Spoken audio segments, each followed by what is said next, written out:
말씀지기 박선영 사무관사입니다. 예수님께서 이 세상에서 사역하시는 동안 예수님의 가르침에 대한 사람들의 반응은 다양했습니다. 어떤 이들은 가르치시는 의미를 깨닫고 예수 그리스도를 구주로 영접하였습니다. 또 어떤 이들은 예수님께서 행하신 놀라운 기적들을 신기해하며 예수님 주변으로 모여들기는 했지만 누가복음 11장 16절에서 또 더러는 예수를 시험하여 하늘로부터 오는 표적을 구하니 라는 말씀처럼 예수님을 시험하며 표적을 구하는 사람도 있었습니다. 이처럼 또 다른 표적을 구하는 그들을 향하여 예수님이 어떤 말씀을 주시는지 귀 기울여 보도록 하겠습니다. 예수님의 가르침은 받아들이지 않은 채 표적만을 구하는 이스라엘 백성들에 대해 주님은 참으로 답답하고 안타까우셨을 것입니다. 예수님은 이미 그들의 마음을 간파하셨습니다. 그래서 오늘 본문 29절에서 예수님은 그들을 향해 악한 세대가 표적을 구하나 요나의 표적밖에는 보일 표적이 없다고 말씀하십니다. 하나님께서 선지자 요나에게 가서 회개를 외치라고 명하신 니느웨는 불법과 죄악이 만연했던 도시였습니다. 요나는 하나님의 강권적인 이끄심으로 니느웨로 보내져 그곳 사람들에게 회개하라는 메시지를 외칩니다. 그런데 어찌된 일인지 니느웨 사람들이 요나의 외침을 듣고 자신의 잘못을 자복할 뿐만 아니라 왕은 왕복을 벗고 베옷을 입고 제 위에 앉아 하나님께 회개하게 됩니다. 그들을 구원에 이르게 한 것은 그 어떤 기적이 아니었습니다. 니느웨 사람들에게 있어서 말씀은 그것만으로도 회개하고 구원을 얻기에 충분한 능력이 있었습니다.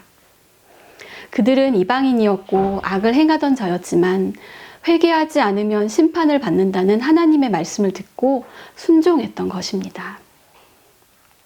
이어지는 본문 31절, 32절에서는 이스라엘 왕 솔로몬 시대에 남방 여왕이 솔로몬의 지혜로운 말을 듣기 위해 찾아왔던 이야기를 하십니다. 남방 여왕은 땅끝이라고 표현된 남부 아라비아에서 약 2000km의 먼 거리를 마다하지 않고 솔로몬을 찾아왔습니다. 그러한 솔로몬보다도 그러한 요나보다도 더 크신 예수님이 여기 계심에도 그의 말씀을 들으려 하지 않는 이스라엘 사람들을 심판 때에 책망하며 정죄하리라고 예수님은 말씀하셨습니다. 왜 그들은 빛이요 구원 되시는 예수님을 보지 못했고 예수님이 베푸신 기적의 의미를 깨닫지 못했을까요? 요한복음 1장 5절은 빛이 어둠에 비치되 어둠이 깨닫지 못하였다고 말씀합니다. 이렇게 빛 되신 예수님을 보지 못한 것은 그들의 눈이 어두웠기 때문입니다.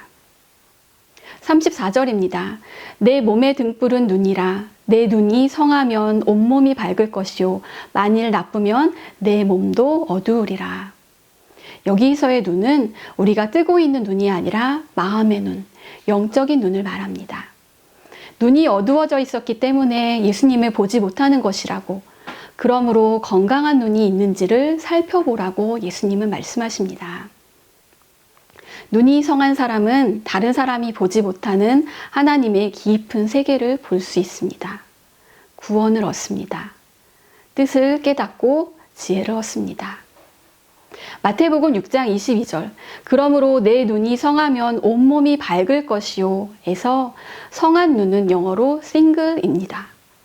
성한 눈은 초점이 하나입니다. 단순한 마음으로 하나님을 바라보는 눈이 성한 눈이고 건강한 눈입니다. 그러할 때 우리는 주님의 빛을 볼 수 있습니다. 나의 눈은 초점이 하나인 성한 눈입니까? 나의 눈에 초점을 흐리게 하며 눈을 멀게 하는 것은 무엇입니까? 또한 모든 이들을 향해 비추시는 주님의 빛이 내 안에 어떤 영역을 비추길 원하십니까? 그 빛이 우리의 온 마음과 생각을 비추고 나의 소망과 기도에도 비춰주셔서 우리 또한 예수님의 빛을 밝히고 전달하는 삶이 되길 소망합니다.